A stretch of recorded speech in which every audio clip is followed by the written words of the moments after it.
কর্তব্যরত অবস্থায় সিভিক ভলেন্টিয়ারের মানবিক রূপ। আমরা এই মুহূর্তে দাঁড়িয়ে রয়েছি চন্দ্রকোনার গাছশিতলা এলাকায়। এই গাছশিতলা এলাকা অত্যন্ত একটি গুরুত্বপূর্ণ এলাকা। এই গাছশিতলা এলাকায় 4টি রাজ্য সড়কের সংযোগস্থল। একদিকে রয়েছে চন্দ্রকোনা ঘাটাল, চন্দ্রকোনা মেদিনীপুর, চন্দ্রকোনা গড়বেতা, চন্দ্রকোনা রোড। এই 4টি রাজ্য সড়কের সংযোগস্থল এই চন্দ্রকোনার গাছশিতলা এলাকা। এখানে প্রতিনিয়ত কর্তব্যরতে থাকে সিভিক ভলেন্টিয়ার সহ ট্রাফিক পুলিশ কর্মীরা। আর এদিকে সিভিক ভলেন্টিয়ার কর্মরত অবস্থায় দেখতে পান এক বাইক চালকের গলা থেকে খুলে পড়ল সোনার চেন, আর যা নিজে হাতে সেই সোনার চেন কুড়িয়ে তৎক্ষণাৎ পরিয়ে দিল ওই বাইক চালকের গলায়। আর এতেই বাহবা দিচ্ছে এলাকার মানুষ থেকে শুরু করে ওই বাইক চালক। সোনার চেনটি সিভিক ভলেন্টিয়ার দিলীপ সামন্ত খুলায়।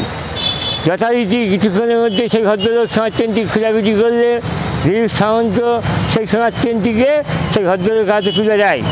আমাদের চন্দ্রকোনার যে দিলীপ সামন্ত দেখলাম, নজিরবিহীনভাবে এই ঘটনাটা দেখলাম, খুব ভালো লেগেছে। এরকম সিভিক ভলেন্টিয়ার আমাদের চন্দ্রকোনার গৌরব। দিলীপ সামন্ত নিজে হাতে সেই সোনার চেনটি কুড়িয়ে তার গলাতে পরিয়ে দেয়, আর যার কারণে খুশির হাওয়া এলাকায়।